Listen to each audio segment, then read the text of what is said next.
Hello and welcome to the Squeaky Bum Time Podcast with Mike and Laurent. Mike is away on assignment in New York. It is Friday, March 18th. In this episode, we have a full week of football. It was played from Tuesday to the whole week. Everton are saved by a zip tie. Well, more on that in a minute. And Liverpool are now edged to win the title. But first, I'm going to tell everyone a story.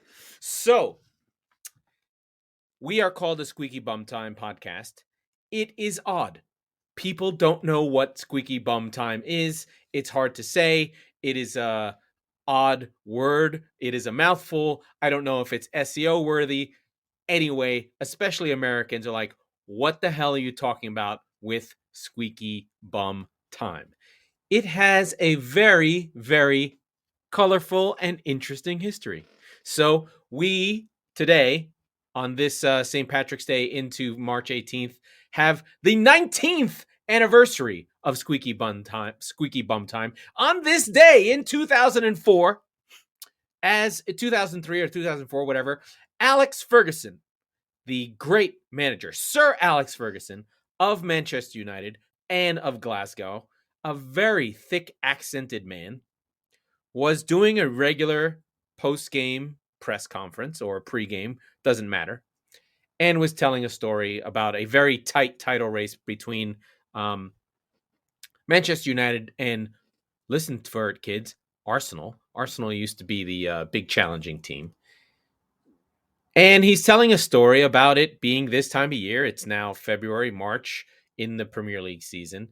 And one of the things that happens or used to happen within the press rooms of these press conferences. So for those of you who don't know, in the Premier League, you don't really have access to players. We don't get post-game interviews. You don't get anything. Basically, the press gets to interview the coach of the team twice per game. Once before the game, once after the game, and that press conference is split in half between the pre-embargo and post-embargo. So you get 4 pieces of content, 4 days of content that you get to write about. Anyway, it's weird. I don't know how they manage it, but it doesn't matter. That's why things like what guys wear is important and what they say and social media has changed everything. Anyway, that's not important.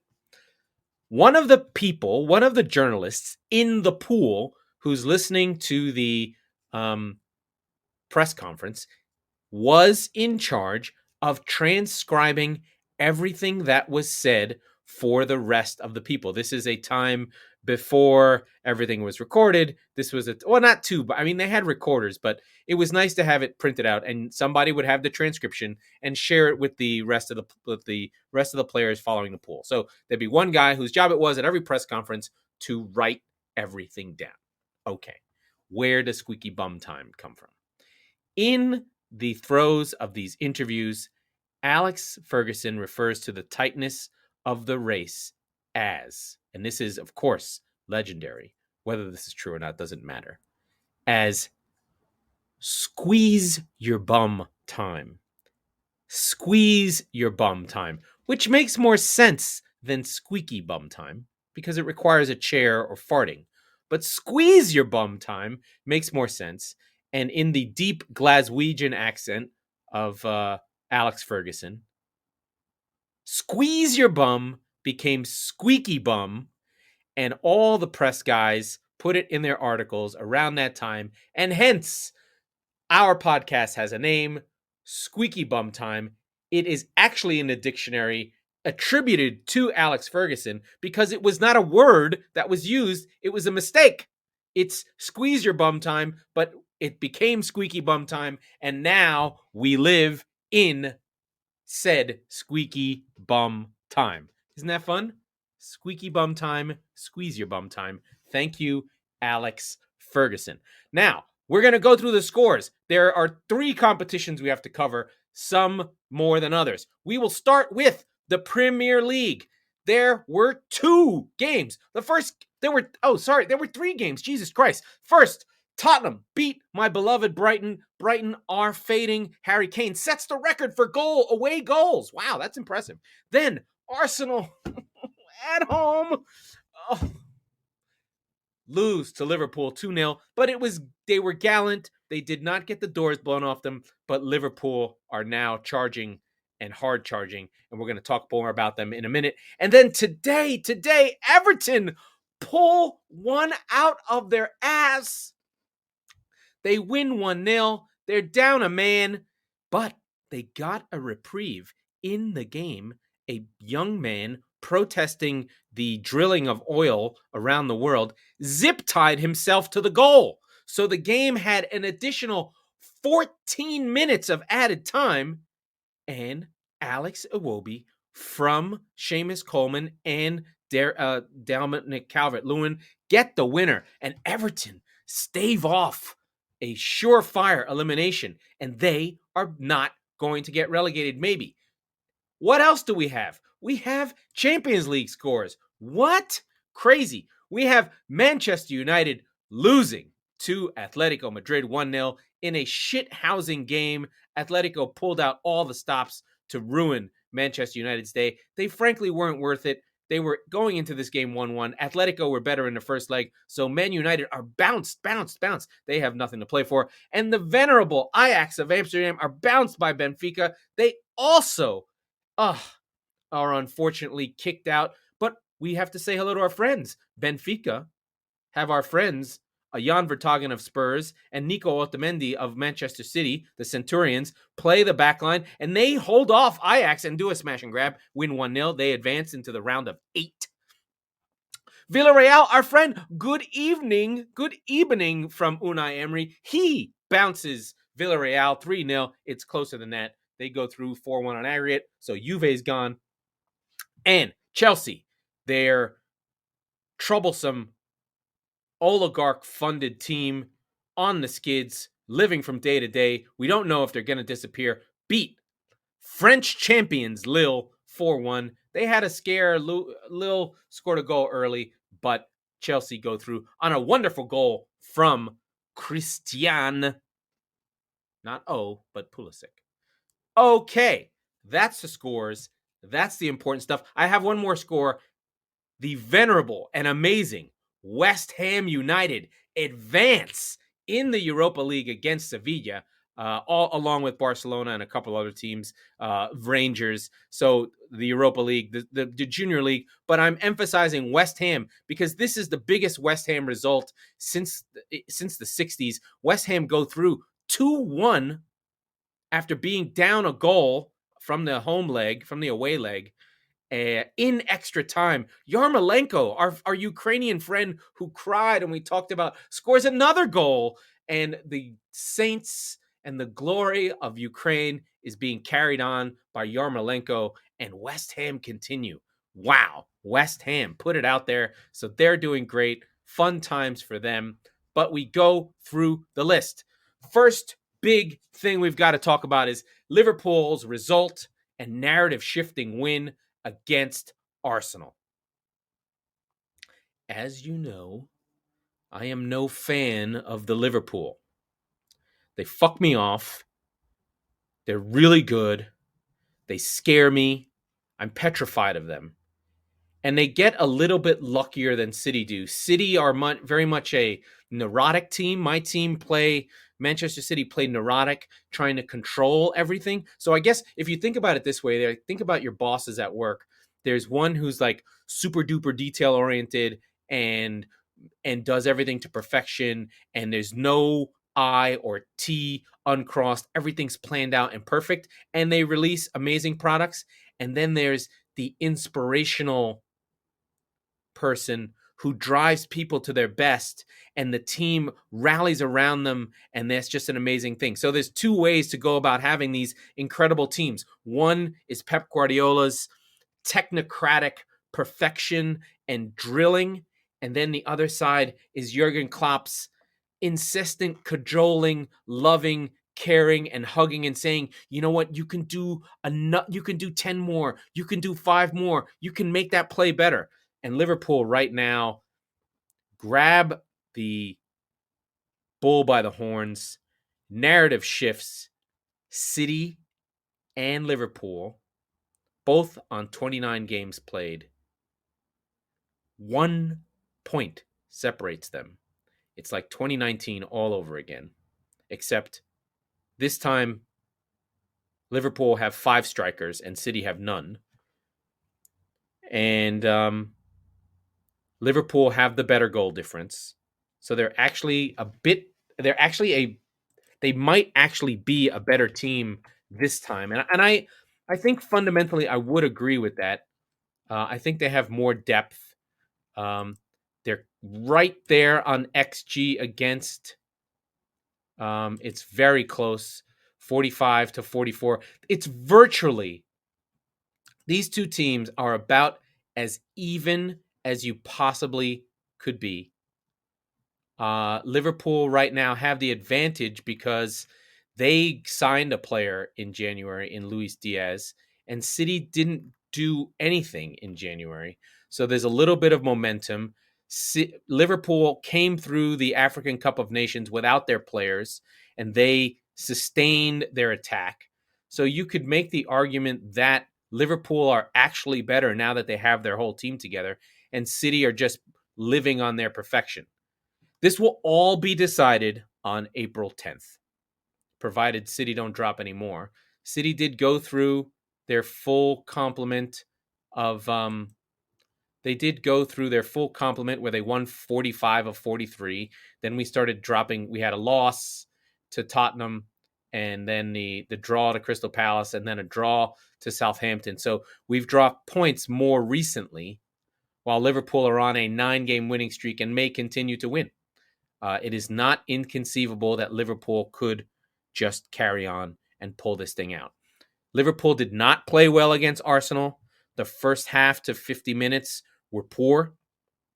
Martinelli spun Trent Alexander around 3 times. Had probably one of the most skillful runs I've ever seen. Alisson made a mistake, but then rectified it by saving a ball from Odegaard late in the first half. And then early in the second half, and then 5 minutes later, Liverpool got their goal from from Jota, who came on. And once the goal went in, Arsenal still played well, but they couldn't lift themselves. I think that at that moment they mentally couldn't lift themselves up, and Liverpool were able to go to the bench and bring on Firmino and Salah for Jota and I don't remember. It doesn't matter. So Liverpool now have depth. They have momentum. The narrative is shifting to that this is Liverpool's league to win. Nothing really separates Liverpool and Manchester City. Liverpool have scored 7 more goals, given up 2 more. They have the better goal difference on plus 55. City have 1 more loss, but 1 more win. So the points difference is Liverpool have 2 draws. And that's the only difference. City have an extra loss. It is tight. It is close. It is scary. And like I said, I think I said it probably 3 weeks ago, the first team to drop 6 loses 6 points. City have dropped 2. So now if Liverpool... Yeah, like I said, first team to drop 6 will be the loser. And we wait. I'm not feeling good. I'm not feeling confident. I'm feeling scared. I'm feeling worried. For Arsenal, this was a great performance.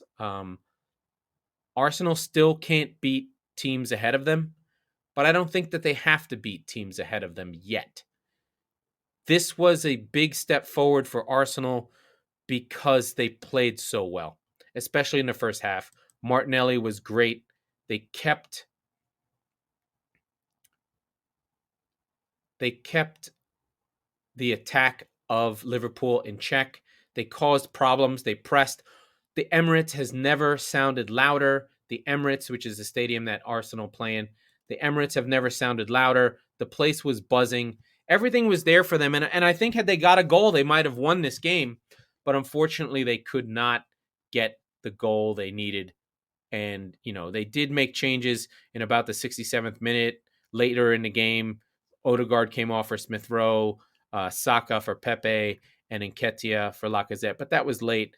And really, the game petered out essentially towards the back half of the game.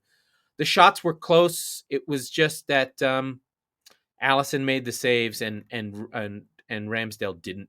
Ramsdale had a little bit of a tough game. He's been great all year. Might be goalkeeper of the year, but this is a game he's not gonna feel good about. He probably his post shot expected goals was 1, and he gave up 2. So within the game, within the 3 shots, he gave up 1 more than he should have. Now, small sample size, whatever. But Liverpool are looking really strong.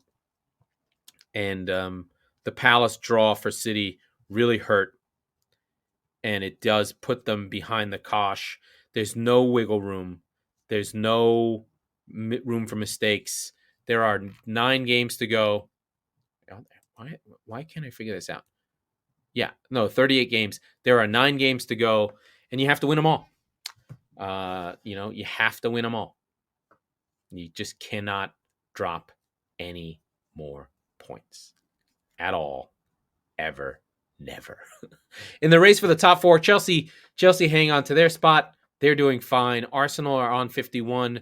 Man United are right behind them on 50. West Ham on 48. Arsenal still have the 2 games in hand, but their 2 games in hand are tough, and they have to play Villa on Saturday. Very tough stuff. But we carry on through the from Liverpool's joy at the top of the table to Everton's maniacal, incredible pulling out of a game against Newcastle at home. Mike and I called this game as a must-win. I mean, there's not a lot of games that Everton has to win at this point. Everton are terrible. They were at Goodison.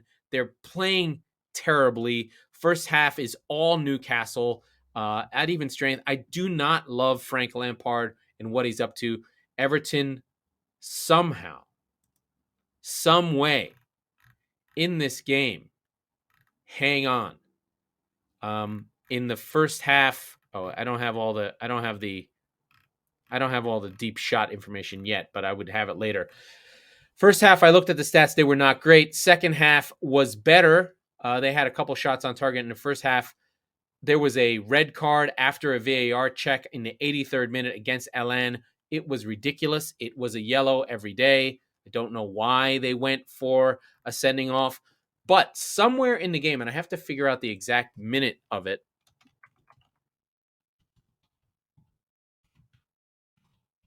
A young man zip tied himself to the goalpost wearing a t-shirt that said, "We have no future," to, protest fossil fuels.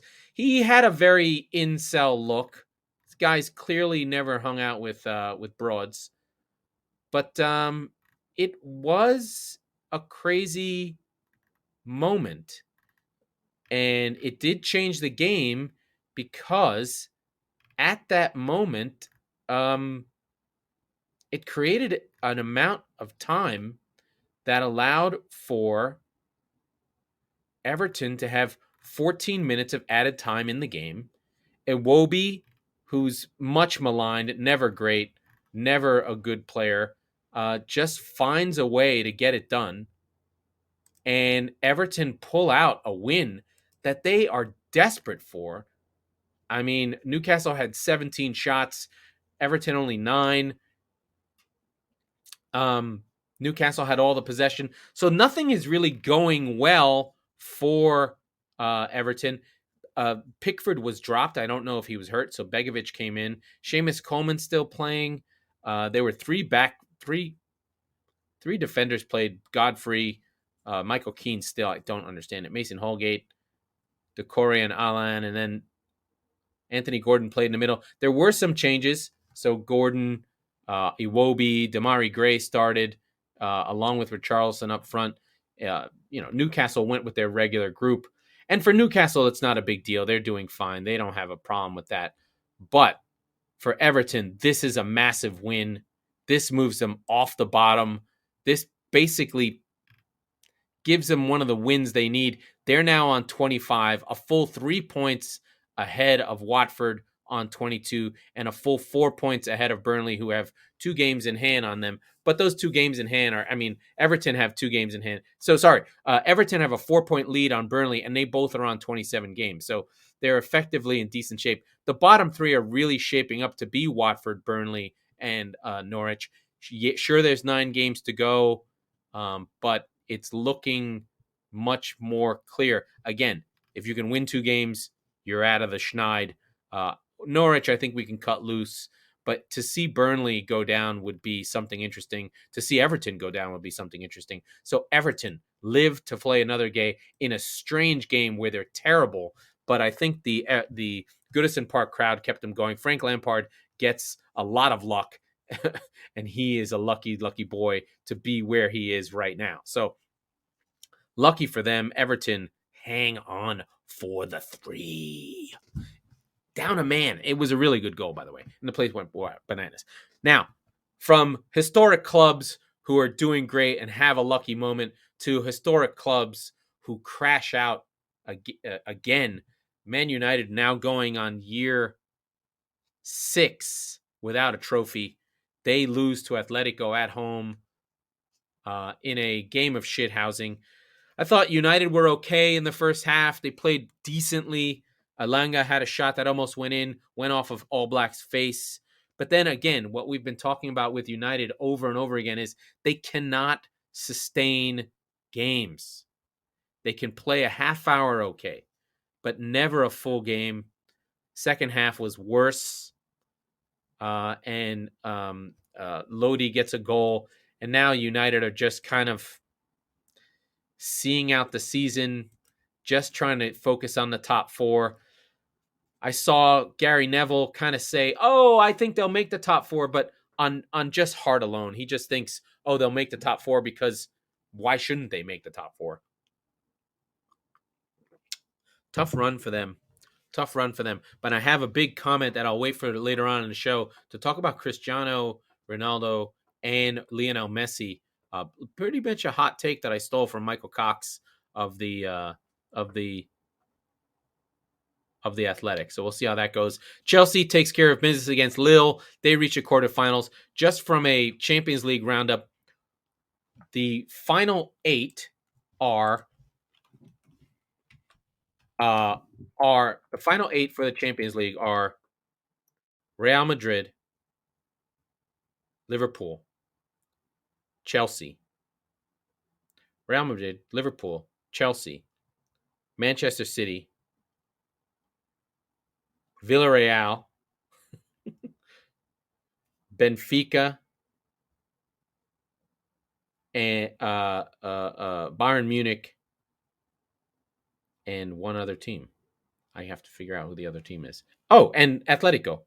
So the Spanish have retained their 2 Spanish teams. There's one from Germany. The 3 English teams, United couldn't really hang on, and Benfica. Benfica will be the cannon fodder that everyone's looking for.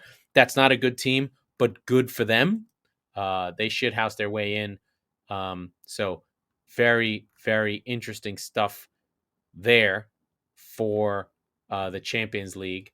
The Europa League, I believe, has a good group too. It's Leipzig, West Ham, Barcelona, which is pretty funny. But anyway, yeah, we can talk about the freaking Europa League another time. So that's fascinating. We have more stuff coming up. Chelsea advance. Harry Kane also played this week against my beloved Brighton. Brighton have just kind of faded. I think the Dan Burn selling of Dan Barron has hurt them. They're kind of like, we're safe, we're fine. Harry Kane becomes the all-time leader in away goals, which was amazing. There was a deflected goal scored. It looked like it might have been Kulishevsky's or Son's, but I think Ramirez took a hold of it and was like, I scored this goal. And Spurs continue their win one, lose one, win one, lose one. They're completely inconsistent at this point. But I don't know why, but I always think Conte's got something up his sleeve, but maybe he doesn't. Maybe Spurs are just what they are right now and just can't really get themselves moving too far. But, Spurs sit in 7th. They're tied with West Ham to on 48. They're +9. They're okay. They're sitting where they are. They're having a good season. I think I had a question for Mike that I wasn't sure he'd be able to answer, but is like, who would you trade for? Would you want to be Man United with an old squad that's falling apart and no coach? Or would you rather be Spurs, who still have Harry Kane and Son and have Conte in tow? If you can just appease Conte, then won't you be able to move your team forward? So that's an interesting thing. Oh my God, let me look at the Premier League. I just need to look at the red, black. Let's see. Oh, yeah. Yeah, Spurs win, loss, win, loss, win, loss, win. So they have West Ham next. That's going to be a tough game for them. Anyway, Spurs are where they are. They're doing okay. I thought, same old Spurs. They still roll with the same group. Kane, Mora, Kulishevsky, Son, Højbjerg, and Betancourt. So it looks like they're getting a little bit of more of a run here. Doherty and Reguilon played together, and he got to play his back three of Romero, Dyer, and Davies. The problem is Dyer and Davies are really, really poor. If they could find another defender, that would really make a difference. They need to play Dyer because he's such a good passer, but he can't move. And so they end up in these problems where, they allow shots and allow too many shots and give up too many goals. While my beloved Brighton just can't seem to get out of their way. They're back to Duncan Duffy again without Burn. They lose a little bit of their crew. They're playing Lamptey as a winger these days, which is a little bit weird, and they still can't score goals.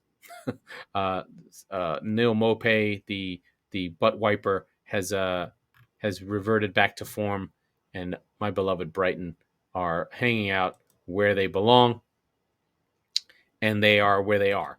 Okay, let's just make sure we have a final roundup of the Champions League. Ajax are out. Ten Hag, who's been slated for the Manchester United job, they blow a chance against Benfica, but we say hello to friends. I was watching this game, and I noticed, hey, that's Jan Vertonghen and Nico Otamendi. And I mean, when I say that Benfica are not good, they are not good. They fucking hang on and shithouse this game. Ajax are doing their DNA. They're playing, they're doing their thing. They've got Haller, they've got Dusan Tadic, they've got all their guys, and they just can't break down Benfica, and they get bounced. Ten Hag loses, I guess, his audition to see if he's a bigger manager. I'm not sure he's quite there. And then our friend, Mr. Emery, good evening, takes Villarreal, who are 7th in La Liga, and beats Juve. Ugh. Juventus of Turin just get bounced. Allegri, they go back to 0. If anything, when I think about these big teams, historically big, the aristocracy of football, the legacy clubs, being out like Juve and Ajax and United, less so, I guess Real did fine, is that the Super League, this always just gives more fuel for the Super League, and Juventus will be clamoring to get out of its league and find a new revenue stream, because it's just like, this is no fun. Speaking of revenue streams, we should probably touch on Chelsea. Chelsea do have lots of buyers lined up. There's supposed to be a Friday deadline. The government of the UK has to allow for the sale to happen in some mode or another. But if another round of American owners comes in, how does that change the balance of the Premier League? Because most of these owners that are coming in to be buyers, I think this guy is ties to the Dodgers and maybe an NFL team here or there. They have an expectation of a closed league where you buy in and it goes up. It's like the house. Teams in the US are like houses. They always go up. Whereas in the UK, if you get relegated and you don't invest in your team, it falls apart. So you have the Glazers, who are American, and you've got maybe another American owner. There's American owners here or there. And that influence of American sport coming into the league, will Chelsea being owned by another American sort of change the dynamic? Oh, sorry, FSG, Liverpool, owned by Americans. change the dynamic of the league and the voting blocks as they are today, because the big clubs in Europe ultimately want American sports style money. I don't know that they care. They want relegation and promotion because it's bad for business. Like, if you were to set up a sports league now, you would not put relegation in it. It makes it fucking dangerous. And there's a reason why MLS teams sell for $500 million and they're shit. Whereas you can go right now and buy a team in the championship in England for probably, like, Derby County's probably there for you for $20 million. And that is a historical club. So it just changes the revenue model. So it's interesting. I like to think about the business. I like to think about those things. I like it. I like it. I like it. It's my kind of thing. I've made it to a half an hour. I feel like I've been talking for 4 days. Oh, Mike, I talked about this before, but when Mike and I do shows, they come out to about an hour and we're kind of tired. We're kind of running out of gas. Sometimes I want Mike to stop talking and he goes too fast. And I'm like, Mike, what are you doing? But in this case, that half hour, you really need that person to give you more time and really help you along with filling airtime. So, I mean, I have a big mouth and I like to talk. I can talk about anything. But when you're talking to yourself, to a camera, it can get weird. So we carry on. Here we go. Other news, there are Premier League games this weekend and there's the FA Cup. Let's do the Premier League previews for the weekend. Tomorrow we have Wolves versus Leeds. Wolves are comfortably in the league. Leeds got their big win against Norwich, and Jesse March probably has them safe. This is the battle of two things that are weird. Like, Leeds give up goals all the time, and Wolves can't score goals. So it should be, my guess here is that we would go 0-0. This will be a low-scoring affair. Leeds are having a hard time scoring, and Wolves can't score. So we'll see what happens there.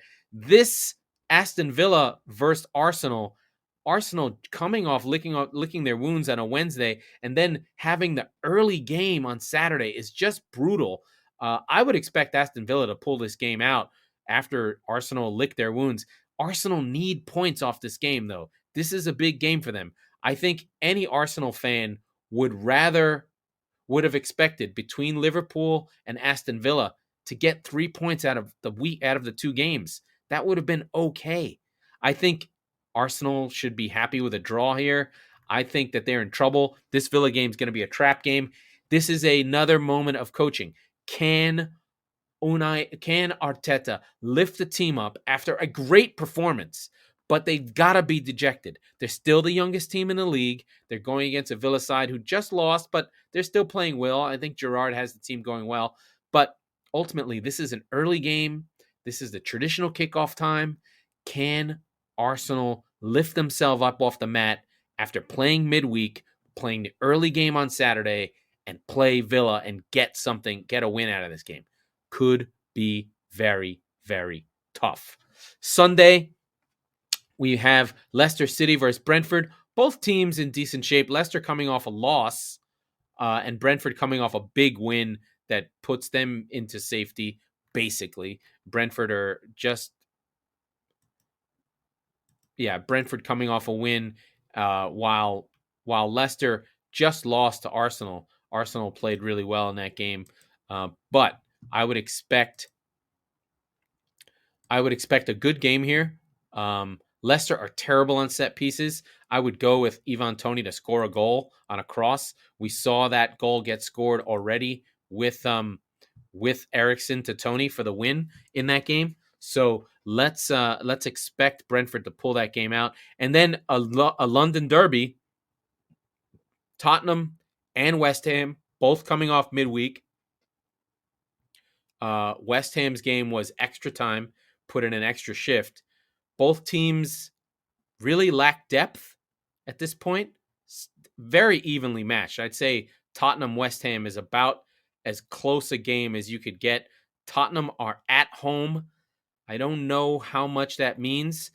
The other issue I'd say is West Ham are the type of team that give Tottenham fucking fits because they sit deep, and Tottenham don't have good creative midfielders to break things down. If this is a game for perhaps, this is a game that I think would be interesting to see if Conte could experiment with playing Mora, Kulishevsky, Son, and Kane, but Kane sitting deeper. I wonder if Harry's role is to become a number 10 and basically say, we're not going to find Christian Eriksen, but we're going to make Harry Kane into Christian Eriksen. But instead of Kane having to do both jobs, just do the one job and get into the box when he can. I'd be interested to see if Kane would do that. That would be something fascinating to see, if Kane could basically become a number 10 with the three guys in front of him. I don't know who would play the 9. Maybe Mora. Mora could play the 9. Maybe Son. Who knows? Maybe even Bergwijn. Just mix it up. See if that's something that's interesting. Those are Premier League games. So we've got those. So a lot of things are mixing up. We've got the Premier League over the weekend. And then on the FA Cup side, we still have Middlesbrough versus Chelsea, Crystal Palace versus Everton on Sunday, Liverpool versus Nottingham Forest, a classic, and Southampton versus Manchester City. So we still have big teams. City have not beat Southampton this year and are coming off a loss, so that's weird. Middlesbrough have put out Arsenal and Manchester United, so that's not an easy game for Chelsea. Our friend Chris Wilder has his boys from Tyneside playing really well. And we know with Chelsea, it's weird. They are still really tough, but they kind of play like an old Italian side. You never know if they're going to score, but they definitely know you're not going to score.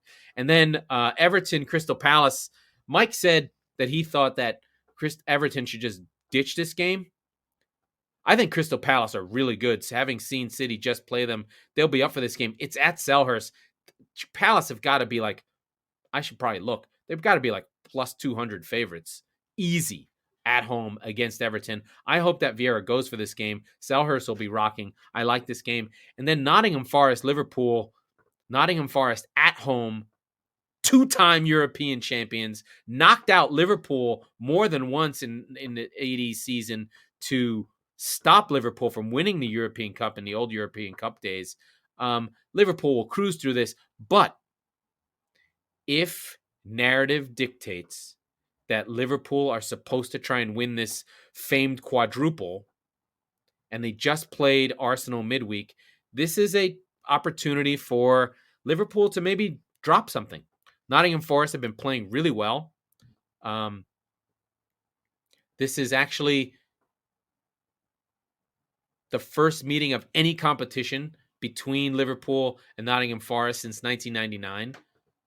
And while this goes back to 1984, Liverpool are winless in their last 12 away games in Nottingham Forest.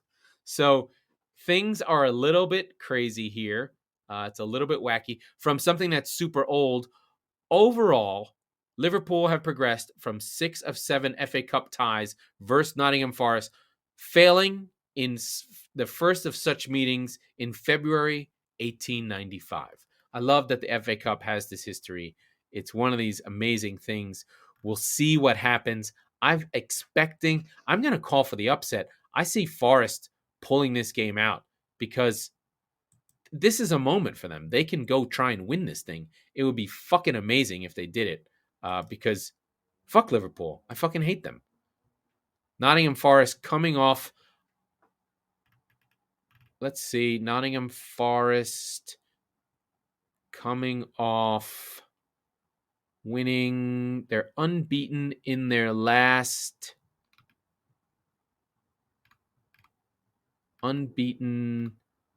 since January 30th.